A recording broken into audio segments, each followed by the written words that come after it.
எல்லோருக்கும் வணக்கம். எப்படி நல்லா இருக்கீங்களா? எப்பொழுதும் போல் ஒரு சுவையான பரபரப்பான அரசியல் தகவலோடு உங்களை சந்திப்பதிலே மற்ற மகிழ்ச்சி. எப்பொழுதும் சொல்வதுதான், தமிழக அரசியல், தேசிய அரசியல், கலையதார்த்தம், கூட்டணி கணக்குகள், வருகின்ற தமிழக சட்டமன்ற தேர்தல், இவை குறித்த பரபரப்பான தகவல்களுக்கு இந்த சேனலை சப்ஸ்கிரைப் பண்ணுங்கள். ஒன் நேரம் வீண் போகாது. மிக மிக ஒரு சுவையான ஒரு கண்ணோட்டம், ஒரு மாறுபட்ட கண்ணோட்டத்தோடு உங்களை சந்திப்பதில் மற்ற மகிழ்ச்சி. ஒரு சின்ன காணொளி தான். தமிழகத்திலே கூட்டணி கணக்குகள் எப்படி போய் கொண்டிருக்கின்றன அப்படிங்கிறது நமக்கு நன்றாக தெரியும். குறிப்பாக நடிகர் விஜயுடைய தமிழக வெற்றி கழகம் யாருடனும் கூட்டணி வைக்க மாட்டோம் அப்படின்னு சொல்லிட்டு அந்த நிலையை எடுத்திருக்கிறார்கள். அதற்கு பிறகு நடிகர் விஜயை முதலமைச்சர் வேட்பாளராக யார் ஏற்றுக்கொண்டாலும் அவரோட கூட்டணிக்கு தயாராக இருப்பதாக சொல்லியிருக்கிறார்கள். இது ஒரு பக்கம் இருக்குது. திமுக கூட்டணியில் இருக்கும் கட்சிகள் 1-2 கட்சிகள் உடைந்து விஜயுடைய பக்கம் வருமா அப்படிங்கிற ஒரு கணக்கு இருந்து கொண்டு இருக்கிறது. சமீப நாட்களிலே கர்ம வீரர் காமராஜை திராவிட முன்னேற்ற கழகத்துடைய பாராளுமன்ற உறுப்பினர் திருச்சி சிவா அவமதித்து பேசியதாக ஒரு பெரிய சர்ச்சை ஓடிக்கொண்டு இருக்கிறது. அந்த சர்ச்சைக்கு முற்றுப்புள்ளி வைத்தாகிவிட்டது அப்படின்னு சொல்லிட்டு தமிழக காங்கிரஸுடைய தலைவர் செல்வ பெருந்தகை சொல்லியிருந்தாலுமே கூட பல மூத்த காங்கிரஸார் இந்த திருச்சி சிவாவுடைய பேச்சினாலே மிக அதிருப்தி அடைந்திருப்பதாகவும் அவர்கள் நடிகர் விஜயுடைய கட்சிக்கு கூட்டணி மாற வேண்டும் என்று நினைப்பதாகவும் தகவல்கள் கொண்டு இருக்கின்றன. இதெல்லாம் ஒரு பக்கம் இருக்க, இன்னொரு சுவையான ஒரு கருத்து என்னன்னாக்கா, இப்பொழுது இருக்கும் அதிமுக பாஜக அந்த கூட்டணி அவர்களுக்கு அந்த கூட்டணியுடைய வலிமை குறித்து இன்னும் கூட சந்தேகங்கள் இருந்து கொண்டு இருக்கின்றன என்ற ஒரு மிகப்பெரிய ஒரு விஷயம் இருக்கிறது. அதிமுக பாஜக கூட்டணி மத்திய அமைச்சர் அமித்ஷா இங்கே சென்னையில் அறிவித்து கிட்டத்தட்ட 2-3 மாதங்கள் ஆகிவிட்டது. அந்த அறிவிப்பை தொடர்ந்து அண்ணாமலை இங்கே தமிழக பாஜக தலைவர் பதவியிலிருந்து விலகி நயினா நாகேந்திரன் தலைவராக்கப்பட்டிருக்கிறார். அதற்கு மிக மிக முக்கியமான காரணம் சட்டமன்ற தேர்தலில் எடப்பாடி பழனிசாமியோடும் அதிமுகவோடும் கைகோர்த்து ஓரணியில் நின்று முடிந்தவரை பாஜகவுக்கு யார் அதிகமான லாபம் பெற்று தருவார்கள் அப்படிங்கிற ஒரு கணக்கிலே நயினார் நாகேந்திரனை நியமிக்கப்பட்டிருக்கிறார் என்று சொல்லப்படுகிறது. நயினார் நாகேந்திரனை பொறுத்தவரை அவர் ஏற்கனவே அண்ணா திராவிட முன்னேற்ற கழகத்தில் இருந்தவர், அமைச்சராக இருந்தவர், அதிமுகவிலே பலருக்கும் நெருக்கமானவர். அவரே சொல்லியிருக்கிறார், அதிமுக தொண்டர்கள் கடைசி தொண்டர் வரை எனக்கு தெரியும், அதிமுகவில் வட்டச் செயலாளர் வரைக்கும் எனக்கு அறிமுகம் இருக்கிறது. அதனால் இந்த அலையன்ஸ் கெமிஸ்ட்ரி நன்றாக வேலை செய்து உறுதியாக பாஜக நிறைய தொகுதிகள் வெல்லக்கூடிய வாய்ப்பு இருப்பது மட்டுமில்லாமல் மீண்டும் அண்ணா திராவிட முன்னேற்ற கழகத்துடைய கூட்டணி எடப்பாடி பழனிசாமி முதல்வராக வருவார் அப்படின்னு சொல்லிட்டு அவர் பலமுறை சொல்லியிருக்கிறார். ஆனாலுமே கூட களத்திலே தமிழக வெற்றி கழகம் அப்படிங்கிற ஒரு புதிய சக்தி பெரிய அளவிலே ஆதரவு பெற்று வருவதாக பல இண்டிபெண்டன்ட் சர்வேஸ் வர சொல்ல ஆரம்பித்துட்ருக்குன்னா, ஆரம்பத்திலே இதெல்லாம் ஒரு ஹைப்பு தான். விஜய்க்கு ஒரு விஜய் சுற்றி நடக்கும் பெரிய ஒரு மார்க்கெட்டிங், அந்த மார்க்கெட்டிங்கினாலே விஜய்க்கு பெரிய அளவில் ஆதரவு இருப்பதாக எல்லோரும் நினைத்து கொண்டிருக்கிறார்கள். அப்படி காண்பிக்கப்பட்டிருக்கிறது. குறிப்பாக விஜயுடைய பக்கத்தில் இருக்கும் ஆதவ அர்ஜுனா மற்றும் விஜய்க்கு ஆலோசகராக செயல்படக்கூடிய பிரசாந்த் கிஷோர், இவரெல்லாம் விஜய் சுற்றி ஒரு மிகப்பெரிய ஒரு பிம்பத்தை உருவாக்கி இருக்கிறார்கள். வெற்றி பிம்பம் ஆகியிருக்கிறது. அந்த வெற்றி பிம்பம் கையில் இருப்பதால் தான் விஜய் முதல்வராக வேட்பாளராக யார் ஏற்றுக்கொள்கிறார்களோ அவர்களுக்கு நாங்கள் கூட்டணியில் ஏற்றுக்கொள்வோம் சொல்லிட்டு தமிழக வெற்றி கழகம் சொல்லியிருக்கிறது. இதற்கிடையே அதிமுகவில் கூட பல 2ஆம் கட்ட தலைவர்கள் விஜயோட எப்படியாவது கூட்டணி வைக்க வேண்டும் என்றவருடைய ஆசைகளை தொடர்ந்து வெளிப்படுத்தி கொண்டு தான் வருகிறார்கள்.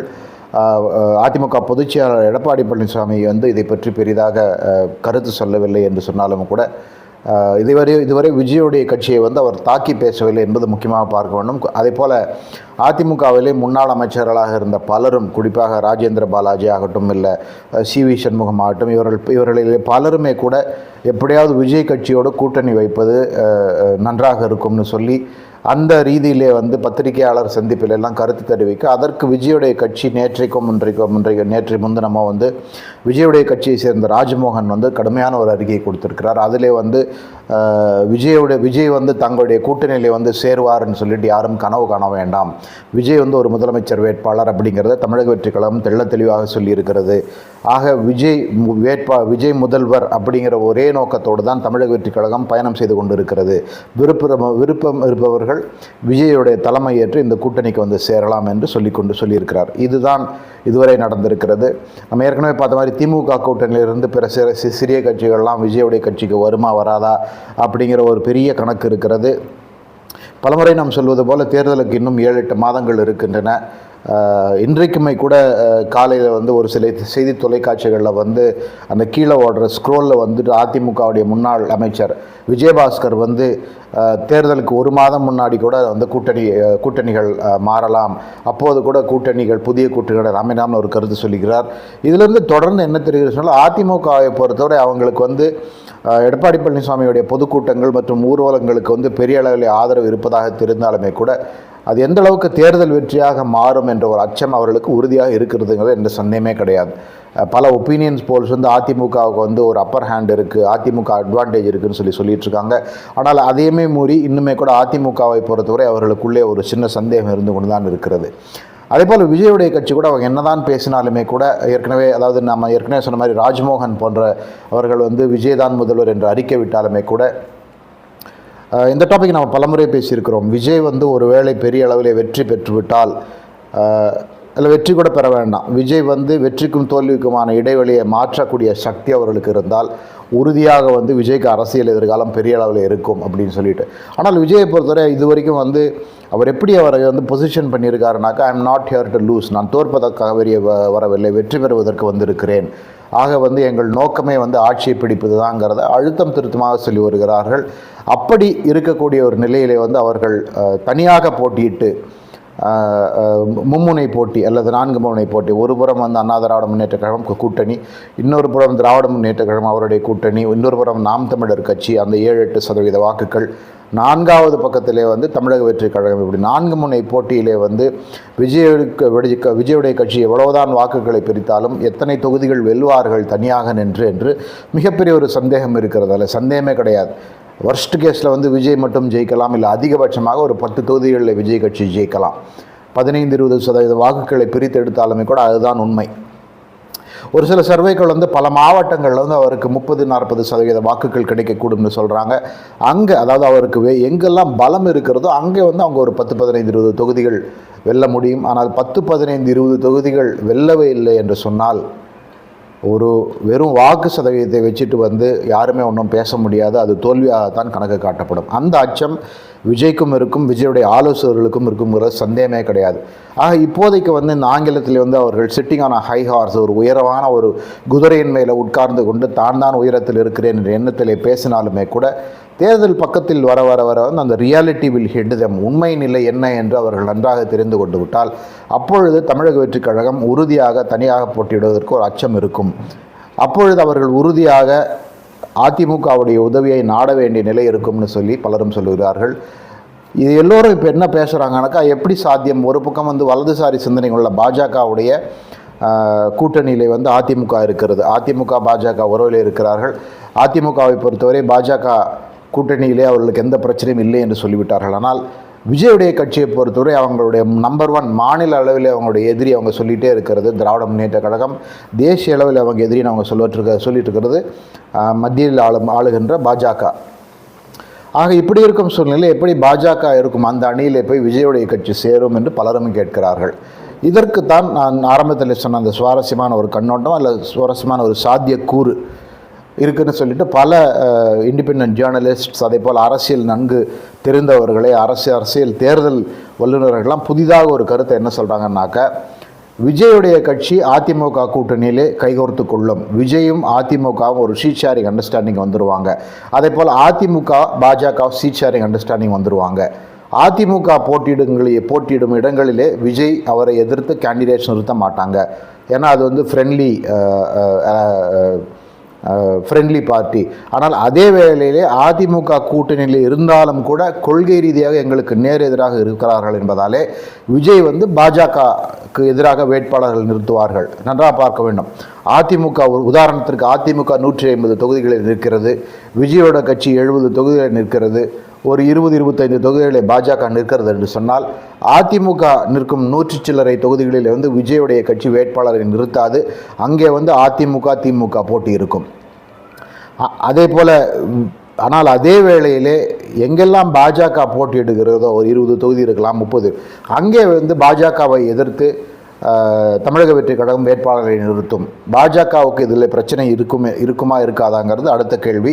ஆனால் இப்படி ஒரு அரேஞ்ச்மெண்ட் வந்தால் உறுதியாக அப்பொழுது கூட்டணியை பற்றி பரிசீலிப்பார்கள் அப்படின்னு சொல்லிட்டு ஒரு புதிய கண்ணோட்டம் சொல்லப்படுகிறது. இதுக்கான முன்னுதாரணங்கள் பல தேசிய அரசியலில் பல மாநிலங்கள் இருக்கின்றன என்று சொல்கிறார்கள். குறிப்பாக வடகிழக்கு மாநிலங்கள் இது அடிக்கடி நடக்கிறது. மகாராஷ்டிராவிலே கூட சமீபத்தில் வந்து சரத்பவாருடைய கட்சி இரண்டாக பிளந்து ஒரு பக்கம் சிவசேனா உடைய அந்த ஒரிஜினல் பால் தாக்கரே கண்டுபிடித்த சிவசேனா, இன்னொரு பக்கம் வந்து ஏக்நாத் ஷிண்டேவோட சிவசேனா, இன்னொரு பக்கம் பாஜக, இன்னொரு பக்கம் காங்கிரஸ், இப்படி பல கட்சிகள் இருந்த பொழுது அங்கே வந்து இந்த மாதிரி ஒரே கூட்டணியில் இருந்த கட்சிகள் எதிரெதிராக போட்டி போட்டன அப்படிங்கிறது வந்து பலருமே முன்னுதாரணமாக காட்டுகிறார்கள். அதெல்லாம் ஒரு லோக்கல் இஷ்யூவாக மாறிடும். மாநில அளவில் அது வந்து பெரிய அளவில் வந்து ஒரு இம்பாக்ட் ஏற்படுத்தாது. எங்கெல்லாம் உதாரணத்திற்கு கோவை மாவட்ட பகுதிகளில் வந்து விஜயுடைய கட்சி பாஜகவுக்கு எதிராக வேட்பாளர்களை நிறுத்தினால் அங்கே வந்து யார் பலமாக இருக்கிறார்களோ வெற்றி பெறுவார்கள். அங்கே பாஜக பலமாக இருந்தால் பாஜக வெற்றி பெறும். அதிமுகவை பொறுத்த வரைக்கும் அவங்க வந்து எந்த நிலைப்பாடும் இல்லை. அதிமுக ஆதரவாளர்கள் வந்து விஜய்க்கும் வாக்களிக்கலாம், இல்லை பாஜகவுக்கும் வாக்களிக்கலாம். அங்கே வந்து ஆதரவு யாருக்கு இருக்கிறதோ அங்கே வந்து விஜயுடைய கட்சி ஜெயிக்குதா இல்லை பாஜக ஜெயிக்குதா அப்படிங்கிறது வேறு விஷயமாக இருக்கும். இப்படி ஒரு அரேஞ்ச்மெண்ட் வந்தால், அதாவது ஒரே அணியிலே அதிமுக, பாஜக, தமிழக வெற்றி கழகம், அடுத்த பிரச்சனை வந்து யார் முதல்வருங்கிறது. எடப்பாடி பழனிசாமி சிறிது காலம் முதல்வர், நடிகர் விஜய் ஒரு சிறிது காலம் முதல்வர் என்ற ஒப்பந்தத்திற்கு வரலாம். அதுவும் கூட இல்லைனாக்கா வந்து இல்லை நாங்கள் வந்து டெபுட்டி சீஃப் மினிஸ்டர் வந்து விஜய்க்கு கொடுக்குறோம், துணை முதல்வராக விஜய் இருக்கட்டும், முதல்வராக எடப்பாடி பழனிசாமி இருக்கட்டும், அப்படி ஒரு அரேஞ்ச்மெண்ட்டுக்கு வரலாம். மந்திரி சபையை பொறுத்த வரைக்கும் மந்திரி சபை அமைக்கும் போது 3 கட்சிகளுமே பலம் இருந்தால், அதாவது மீண்டும் அந்த மந்திரி சபையில் வந்து கூட்டணி மந்திரி சபை அப்படிங்கிற ஒரு பேச்சு வரும்போதெல்லாம் நாம் சொல்வது ஒன்று தான். மேஜிக் நம்பர் 117, 234 தொகுதிகள் இருக்கின்றன. 117 தொகுதிகள் ஒரு கட்சிக்கு தனியாக வந்தால் அந்த கட்சி தனியாக ஆட்சி அமைக்கலாம், கூட்டணி தேவையே கிடையாது. அண்ணா திராவிட முன்னேற்ற கழகம் வந்து 150 தொகுதிகளிலே போட்டிட்டு 117 ஜெயிச்சிட்டாங்கன்னா கூட்டணி மந்திரி சபைக்கான அவசியமே கிடையாது. ஆனால் அப்போ கூட அவங்க வந்து இல்லை கூட்டணி கட்சிகள் எங்களுக்கு உதவினு சொல்லிட்டு மந்திரி சபையில் சேர்த்துக்கலாம். அதற்கு முன்னுதாரணம் சமீபத்தில் ஆந்திராவில் இருக்கிறது. சந்திரபாபு நாயுடைய கட்சி தனிப்பெரும்பான்மை பெற்றாலுமே கூட அங்கே வந்து கூட்டணிக்கு ஒரு அச்சாணியாக ஆணிவேராக இருந்த பவன் கல்யாணுடைய கட்சிக்கு மந்திரி சபையில் பங்கு இருக்கிறது. பவன் கல்யாண் வந்து துணை முதல்வராக இருக்கிறார். அப்படி ஒரு பெரிய மனதோடு சந்திரபாபு நாயுடு நடந்து கொண்டார். பாஜக சந்திரபாபு நாயுடு, பவன் கல்யாண் இவர்கள் மூவருமே ஒரு கூட்டணியில் இருந்தனர். அது மாதிரி இங்கே வந்து சப்போஸ் ஏடிஎம்கேக்கு நம்பர்ஸ் கிடைக்கவில்லை என்று சொன்னால் அப்போ வந்து கூட்டணி அமைச்சரவையில் வந்து விஜய் உடைய கட்சி இருக்கலாம், பாஜக இருக்கலாம், டிபெண்டிங் ஆன் அவங்க நம்பர்ஸை. அவங்க அத்தனை தொகுதிகள் ஜெயித்திருக்க வேண்டும். அவங்க வந்து பெரிய அளவில் ஜெயிக்கவில்லை என்று சொன்னால் அப்போ அதிமுக வந்து யாருடைய ஆதரவு தேவையோ அவருடைய ஆதரவை கேட்டு வாங்கி கொள்ள வேண்டும். அதில் வந்து உதாரணத்திற்கு சுயேட்சை வேட்பாளர்கள் ஜெயிச்சு அவங்க அமைச்சராக கூட முன்னுதாரணங்கள் இருக்கின்றன. அதற்கான வாய்ப்பு கூட இருக்கிறது. ஆக இப்படி ஒரு அரேஞ்ச்மெண்ட் வந்தால்தான் இங்கே வந்து திராவிட முன்னேற்ற கழகம் மீண்டும் ஆட்சிக்கு வருவதை தடுக்க முடியும் என்ற ஒரு கருத்து மெல்ல மெல்ல அந்த கருத்தை நோக்கி பலருமே போய்கொண்டிருக்கிறார்கள். அந்த கருத்து மெல்ல மெல்ல இப்பொழுது இந்த சோஷியல் மீடியாவிலாகட்டும், இல்லை தொலைக்காட்சி சர்ச்சைகளுக்கு வெளியாகட்டும், இல்லை பல மூத்த பத்திரிகையாளர்கள் டெல்லி மற்றும் சென்னையில் இருப்பவர்கள் இந்த கருத்தை வந்து இப்போ சொல்ல ஆரம்பித்திருக்கிறார்கள். ஒரே கூட்டணி அதிமுக, பாஜக, தமிழக வெற்றி கழகம் ஒரே கூட்டணி. ஆனால் வந்து பாஜக நிற்கும் இடங்களில் வந்து விஜய் கேண்டிடேட்டை நிறுத்துவார், அதிமுக கேண்டிடேட் நிறுத்தாது. அதிமுக நிற்கும் இடங்களில் வந்து விஜயுடைய கட்சி வேட்பாளரை நிறுத்தாது. இப்படி ஒரு அண்டர்ஸ்டாண்டிங்க்கு வந்து அந்த அண்டர்ஸ்டாண்டிங்க்கு வந்து பாஜகவுக்கு அதில் வந்து ஆட்சேபம் இல்லை என்று சொன்னால் அப்பொழுது இந்த விதமான ஒரு கூட்டணி அமைய வாய்ப்பு இருக்கிறது அப்படிங்கிற ஒரு வித்தியாசமான கண்ணோட்டம் கட்டாயமாக இந்த கண்ணோட்டம் வரும் நாட்களிலே வலுப்பெறுங்கிறது எந்த விதமான சந்தேகமே கிடையாது.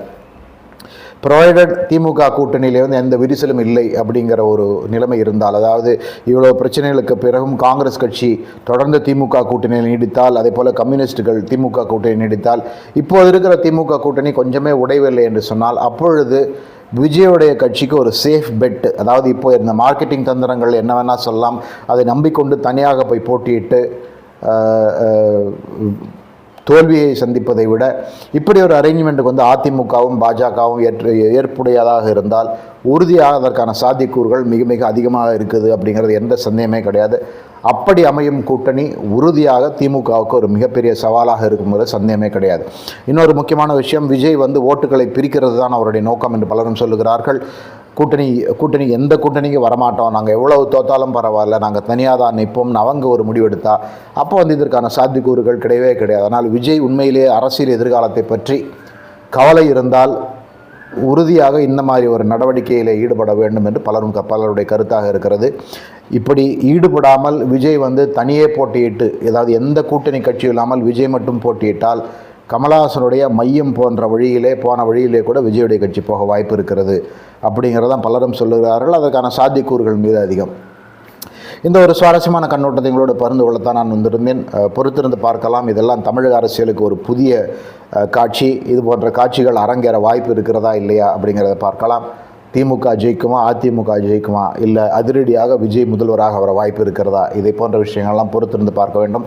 உங்கள் நேரத்துக்கு மிக்க நன்றி. நான் மறுமுறை மீண்டும் உங்களை விரைவிலே சந்திக்கிறேன். மிக்க நன்றி.